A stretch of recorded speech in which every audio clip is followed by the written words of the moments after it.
Disclaimer: all the names, events, and places in this story are entirely fictional. Any resemblance to actual persons, living or dead, or real locations and incidents is purely coincidental. This is Tales of Dark Echoes, where we gather stories stitched from the shadows, shaped by fear, and told in the voice of forgotten truths. Proceed, if you dare.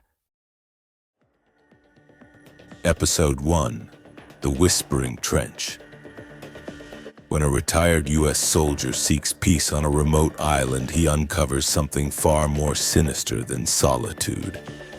Beneath paradise lies a forgotten war experiment, and its first subject is still alive. Prologue: The Arrival. Cole Harris wasn't looking for trouble. He'd had enough of that for a lifetime. After 22 years of service in the U.S. Army, 10 of those in Special Ops, Cole retired with enough scars, medals, and memories to fill a dozen lifetimes. Paperwork took months, therapy took longer, but when all was said and done, Cole didn't want a suburban life or a beach condo. He wanted quiet. So he bought a patch of land on Ingram Island, a crescent-shaped rock in the Pacific, untouched, isolated, and unknown to most. Population 0. It was perfect. For the first month, it was everything he needed. Fishing, silence, whiskey by the fire, even the old war bunker near the forest edge, overgrown and rusting, seemed like nothing more than a relic. Until the screams started. Low, wet, gurgling like a dying man stuck in a loop. Cole heard them on the third night of October. That's when peace became memory. Chapter 1: Something in the Earth. The sounds came from the East Trench, the old war site marked by twisted metal and eroded concrete. Cole knew enough history to respect that kind of place. But respect doesn't prepare you for footsteps where there shouldn't be any. For shadows moving against the moonlight. He brought his rifle the next night, standard recon habit. He followed the sound.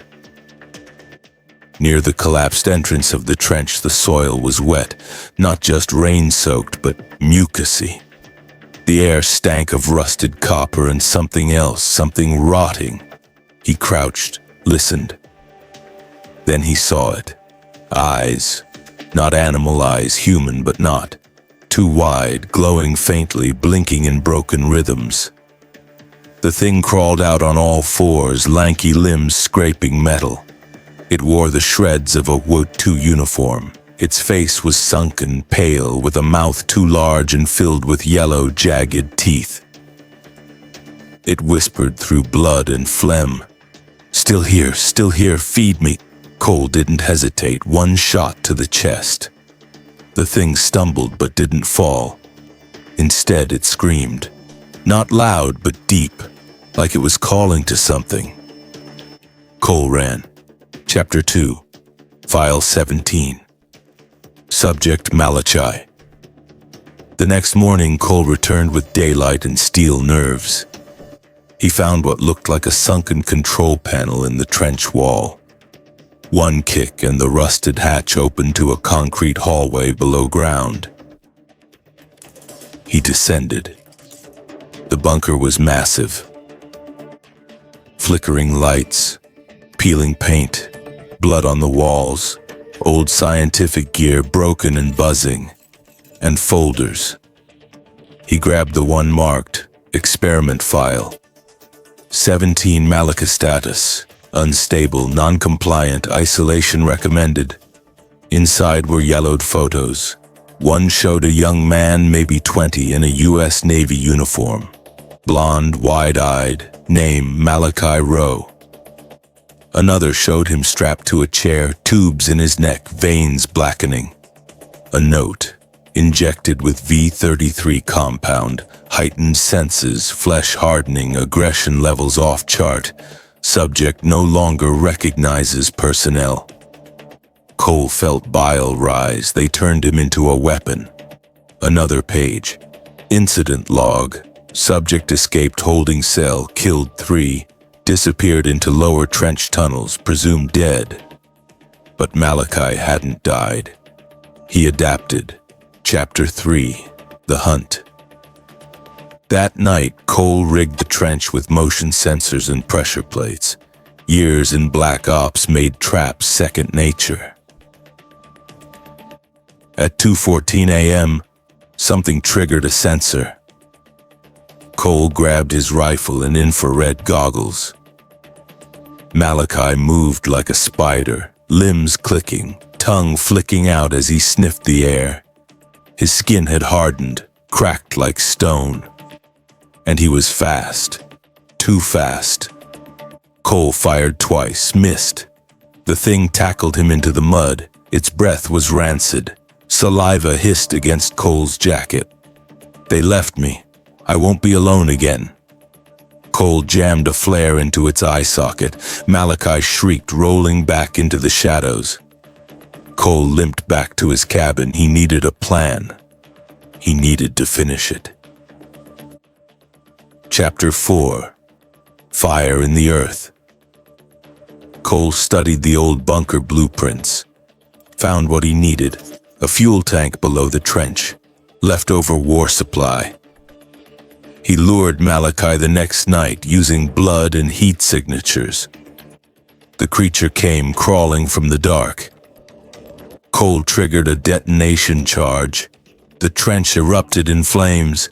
Malachi screamed, not just in pain but in recognition. Like some part of him still remembered the firebombings, the war, the betrayal. He staggered ablaze toward Cole. Cole raised his sidearm. Rest now, soldier. He fired. Malachi collapsed into the trench, the flames swallowing his twitching body. Chapter 5. Shadows move still. Cole didn't sleep that night. He stood by the trench until the last ember died. Morning brought ash and silence, but silence didn't mean safety. Back in the bunker, the final file drawer was locked. He pried it open.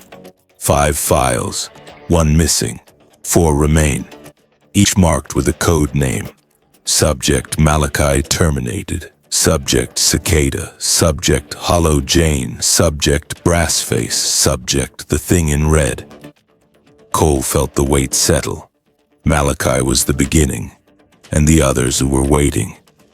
That night, as wind howled through the island trees, Cole heard it again. A whisper. Different voice. Female, raspy. Malachi's gone. Now it's my turn. Something clicked in the dark. Insects began to swarm. Episode 2. Cicada. After defeating one mutant, Cole Harris begins to understand the island's deeper evil. But the next horror is already listening, waiting in the canopy. And this one hunts by sound. Chapter 1. The sound that shouldn't be. The smell of ash still clung to Cole's clothes. 3 days had passed since he torched Malachi's lair, but sleep refused to visit. Every breeze felt like breath. Every shadow whispered his name. The bunker had gone silent. Cole fortified his cabin and installed new traps near the eastern ridge. He knew what the files said. 5 subjects. 4 left. But it wasn't the silence that unnerved him. It was the sound that followed. A high-pitched chirring, constant, vibrating, like a swarm of insects whispering in sync.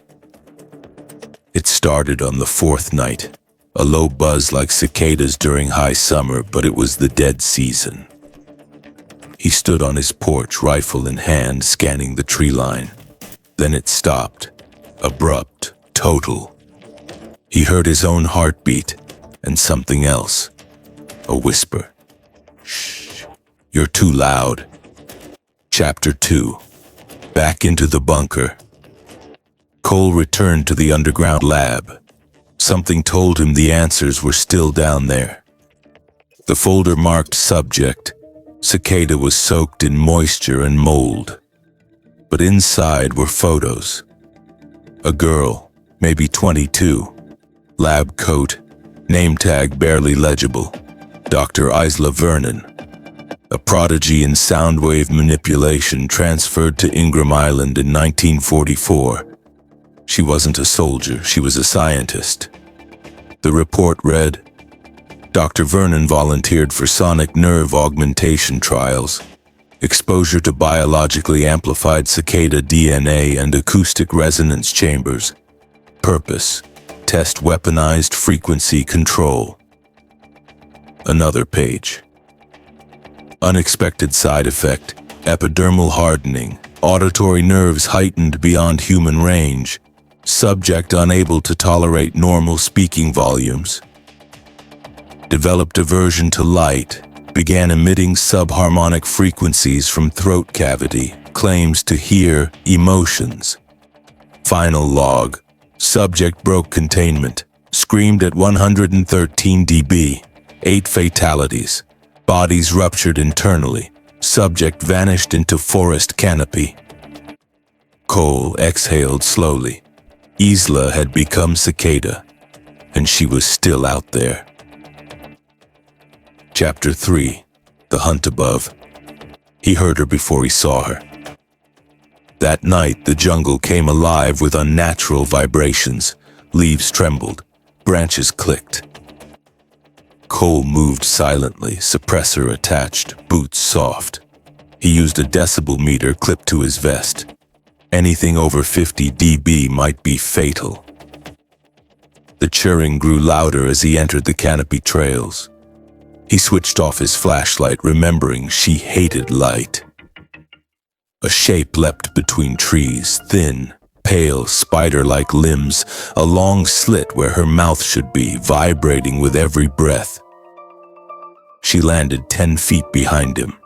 "You burn your problems, soldier," she hissed, "but I hear the fire still in you." He turned, barely breathing. Then came the shriek. He dove. Trees shook. Ears bled. Birds dropped dead mid-flight. She vanished. Chapter 4.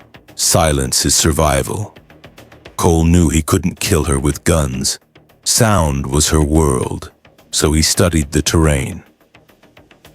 He found an old radio tower near the mountain ridge, disconnected but stable. He hauled in power cells from the bunker. His plan, feedback.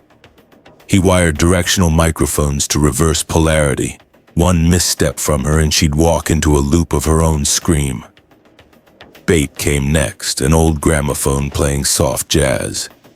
He set it in the middle clearing and crawled into a dugout. Then waited. The chirring returned. She floated down like a ghost, crawling on all fours, her mouth vibrating in anticipation. "Wrong era, soldier," she whispered, smiling. "Your music is as dead as you'll be." She stepped into the loop. The microphones activated. The scream began, but this time it folded back on her. Cicada writhed, twitched. Her own frequency vibrated her skull until blood oozed from her eye sockets. Cole emerged. She tried to scream again, but no sound came. "Silence is golden," Cole muttered. He fired a single shot. Her body fell like a broken antenna. Chapter 5. The Echo Remains. Cole returned to the bunker with ringing ears and shaking hands. 2 down, 3 to go. He checked the file drawer. Subject, Malachi terminated subject. Cicada terminated subject. Hollow Jane, active subject. Brassface, unknown subject. The thing in red, inactive. He stared at Hollow Jane's folder but didn't open it yet. From deep within the forest, something groaned. Not an animal, not human. Something hollow. At midnight, Cole awoke to a scraping sound outside his cabin. He peered through the blinds. A figure stood motionless under the trees. Female, tall, face blurred, no features. She raised one arm and pointed directly at him. Then she vanished into the trees. Episode 3. Hollow Jane. She has no eyes, no mouth, and no voice, but Hollow Jane sees everything you fear and makes it real. Cole Harris is about to face the ghost of guilt, and only one will leave the island woods alive. Chapter 1. The Woman in the Dark. Cole Harris stood on the cabin porch staring into the night. That figure, that woman. She pointed at him like she knew every sin he ever buried.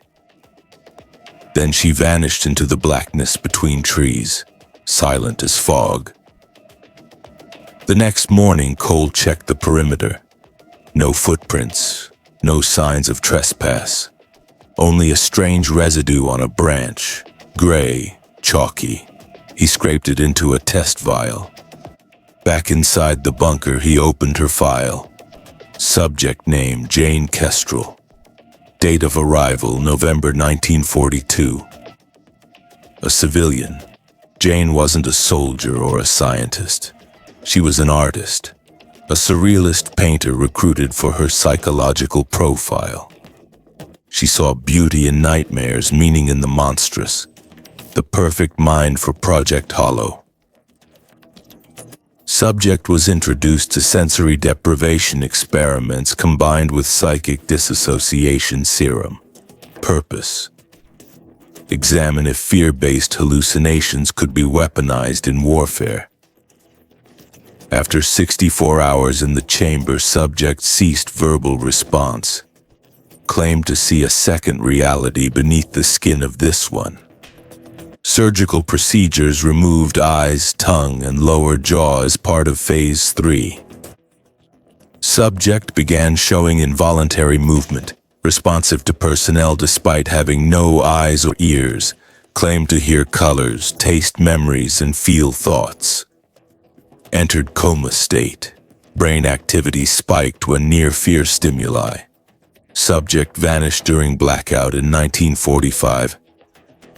There were no photos in the file, just a sketch.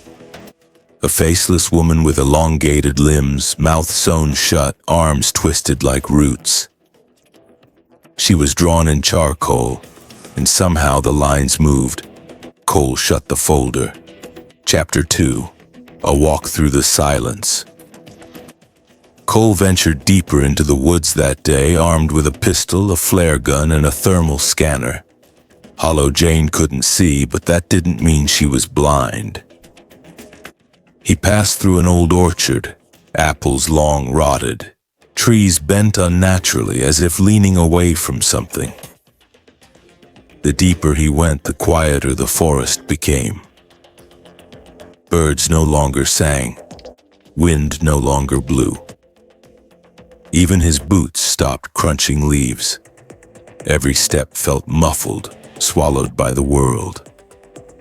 Then a mirror, standing in the middle of a field, cracked and half buried. He approached it. His reflection stared back. Except, it wasn't him. The man in the mirror wore his uniform, desert fatigues, a rank he hadn't worn in years. Blood on his hands. The mirror whispered, "You left them." Cole raised his pistol and shattered the glass.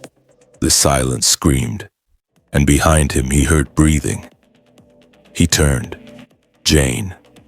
7 feet tall, slender, faceless, limbs too long, joints bending backward. She tilted her head. Then she vanished into the trees. Chapter 3. The Mind's Maze. Cole set up camp near a collapsed radar station. He checked his vitals, pulse rising, sweating despite the cold. Hollow. Jane wasn't Predator. She was a mirror. He slept with his pistol gripped tight and woke up in the bunker. Except it wasn't the bunker. The walls pulsed like muscle. The air reeked of antiseptic and rot. Screens showed loops of his worst memories. Firefights gone wrong, brothers in arms left behind, civilians crying in the distance. Jane stood in the corner watching with no eyes. Feel it again. Her presence whispered in his head. Feel what you buried. Cole screamed and fired and woke up again. Still in the radar station. Still sweating. The fire was out. The tent flap swayed. Something had been inside. He checked the ground. No footprints. Only his. And yet the leaves outside were covered in that same gray, chalky residue. Chapter 4. Fighting a Memory. He knew he couldn't shoot what wasn't real, so he used what was, his mind. He returned to the orchard, dug beneath the shattered mirror, found a trapdoor. Below, a forgotten test chamber. The air was heavy with psychic residue, old EEG machines, a sensory isolation tank now dry. And on the wall, her paintings. Hundreds of them. Each canvas showed someone different, crying, screaming, hollowed out. But their faces all shared his features. She had painted him before they ever met. She was in his head. He remembered something the file said. Subject goes dormant when exposed to zero sensory input. Cole formed a plan. He donned a blackout hood, inserted noise-canceling plugs, and injected himself with a sedative cocktail designed to slow his heart rate. He lay in the isolation tank, now surrounded by mirrors, hoping she would come. And she did. Jane entered the chamber. She stood over him, confused. No sound, no fear, no thoughts. She twitched, unstable. Cole activated the floodlights. Pure sensory overload. She shrieked, not aloud but into his mind. He ripped off the hood and jammed the flare gun under her ribs. "This is my mind," he growled. Boom. Light erupted. Her body ignited in blue flame. Her hands clawed at the air, then cracked, turned to ash, and scattered. Chapter 5. What Remains. He stumbled out of the chamber. Another mutant down. But something clung to his mind. A whisper, faint but present. "You still see me when you close your eyes." He opened the file drawer. Subject, Malachi, terminated. Subject, Cicada, terminated. Subject, Hollow. Jane, terminated. Subject, Brassface, active. Subject, the thing in red, inactive. He stared at the next name, Brassface. But before he could open it, a siren began blaring in the lower halls of the bunker. Red alert, containment breach, D. Location, Armory sector. Subject, Brassface mobile. Cole turned on the hallway camera feed. A metal figure walked through the darkness, 8 feet tall, masked in bronze, steam hissing from joints. It turned toward the camera and waved. Episode 4, Brassface. He was once a man. Now he's a machine with a human heart still trapped inside, and it's beating with one command. Destroy. Cole Harris is about to go to war with the last soldier of the Reich. Chapter 1. The Machine Stirs. Cole didn't sleep after Hollow Jane. The air had changed, thicker, heavier. He paced the bunker halls, hand on the grip of his rifle. Then the red alert flared again. Containment breach, Armory sector. Subject, Brassface mobile. The video feed flickered. A hulking form clanked through shadows. Armor like rusted bronze. Hydraulic limbs hissing. A massive helmet fused to flesh. Eyes burning from behind slats. It stopped, faced the camera, and waved. Cole cursed under his breath. Back to the records. Subject name Kreutz Willem, elite Nazi operative, recruited under Operation Rebirth. Conversion involved full-body augmentation via steam pressure skeletal frame.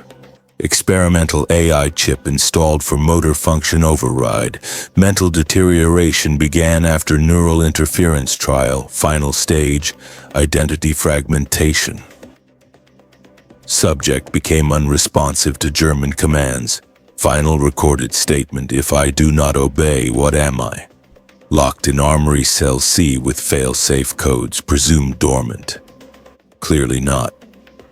Cole grabbed his gear, magnetic mines, EMP grenades, reinforced Kevlar, and enough ammo to take down a tank. He knew Brassface wouldn't hunt like the others. Brassface would storm. Chapter 2: The First Strike. Cole moved through the eastern corridor toward the armory ruins. The walls vibrated with distant pounding like a train roaring through hell. He spotted scorch marks on the concrete.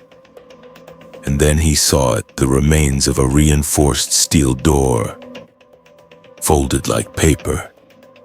Something groaned behind the wall.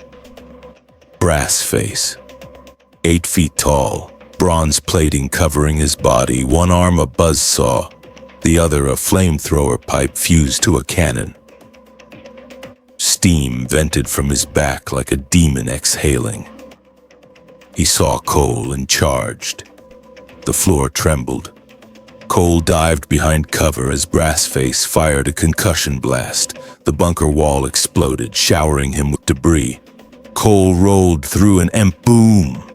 Sparks, gears locked. Brassface staggered.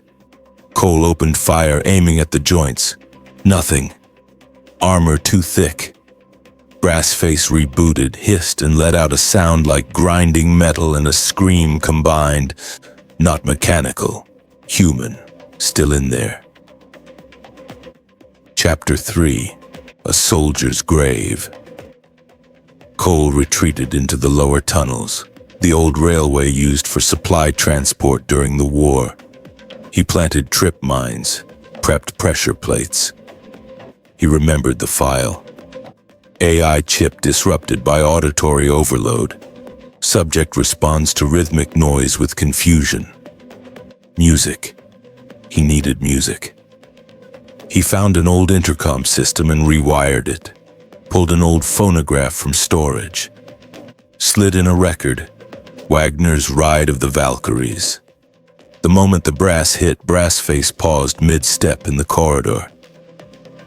Stuttered. Head tilted, steam hissing unevenly. Cole moved in from behind, planted a shaped charge on the spine. Detonated. The blast knocked Brassface forward, but the monster didn't fall. Instead, he turned and spoke. "You are not command."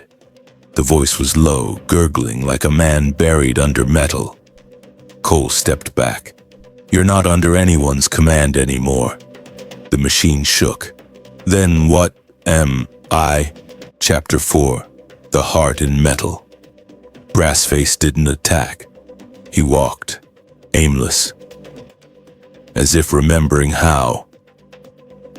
Cole followed at a distance as the giant returned to his chamber, a room lined with Nazi propaganda, half-burned. At the center, a mirror. Brassface stared at it. Steam hissed softly. Then he pounded his chest, again and again. Not man, not weapon.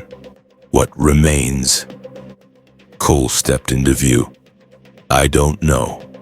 But I know what you were made for, and I know it's still trying to control you." He revealed a chip, the AI cortex from the old records recovered during cleanup.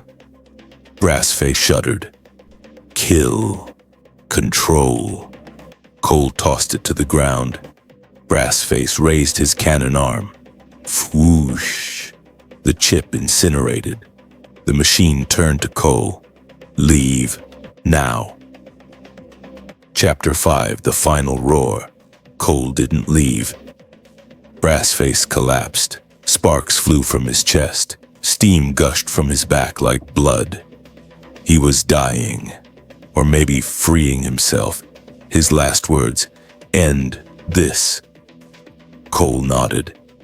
He wired the chamber with explosives, Brassface's own demolition charges. Walked away slowly. Boom! The tunnel shook. Dust clouded the air. Brassface was gone. But Cole didn't feel like he'd won. Not this time. Just another ghost put to rest. He returned to the file room. Subject, Malachi, terminated subject. Cicada, terminated subject. Hollow. Jane, terminated subject. Brassface, terminated subject. The thing in red, inactive. Status unknown. He opened the final drawer. A single photograph. A man in a red hood, no face visible, just shadows. Below it, do not engage alone. If active, initiate full island lockdown. That night, Cole dreamed. A red shape stood at the shore. The sea boiled around it. And when it looked at him, he saw nothing. Episode 5, The Thing in Red. It whispers from the void. It wears no face, only a cloak of red and the memories of the dead. Cole Harris thought he'd survived the worst, but the true architect of the island's horrors is waiting, and it's already inside his mind. Chapter 1, The Final Name. Cole sat alone in the file room. His hands trembled as he held the last dossier. Subject name, unknown, code name. The thing in red, status, inactive but not dead, never dead. No photograph, just a blank outline, handwritten beneath the data. It wears the memories of others. It has no name. Give it one and it becomes real. Cole closed the folder. He didn't need to give it a name. He already knew it. Fear. Chapter 2. The Red Shore. The wind screamed as Cole reached the shoreline. There, at the edge of the surf, stood a figure wrapped in crimson. No feet, no face, no voice, just a ripple in the air and a cloak fluttering despite the dead wind. Cole raised his rifle. "I've taken out 4 of you. You're the last." The thing in red didn't move.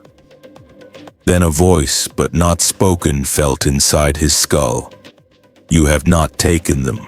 I let you. Every step, every breath, I shaped the path." Images slammed into Cole's brain. Malachi's flames, Cicada's skin, Hollow Jane's screams, Brassface's sorrow. Each death guided, choreographed. They were broken, but useful. You, Cole Harris, are whole. And that is rare. The thing raised an arm. Cole fired.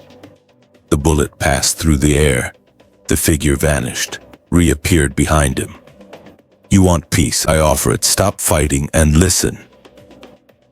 Chapter 3. Origins in Blood. The world blurred. Cole fell to his knees as visions poured in. A ritual beneath the island. Nazi occultists surrounding a man in crimson robes, willingly consumed by a psychic anomaly pulled from the minds of dying soldiers. A consciousness forged from trauma, rage, and fear. Their goal? A being made not from flesh but thought.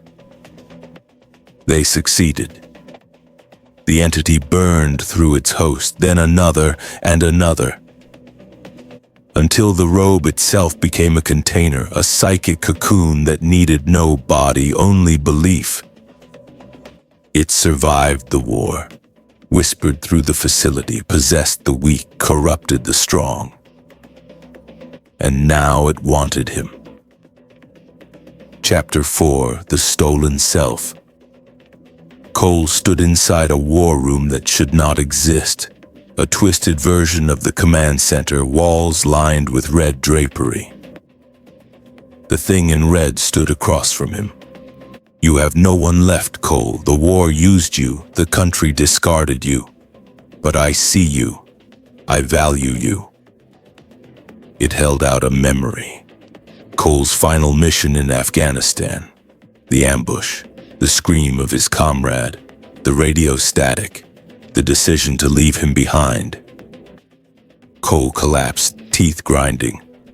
That wasn't my choice. It was, and you made it to survive like you always do. Join me, and you never have to be alone again. Cole reached toward the figure. For a moment, he considered it. Then he looked down. His hand was disappearing, turning red. No, he wasn't giving in. He pulled a flare from his vest, lit it, threw it at the thing.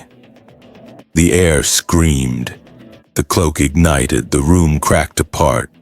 But the thing laughed, not with malice, but with joy. Now you're ready. Chapter 5, The Last Fight. Cole awoke in the heart of the facility, back where it all started.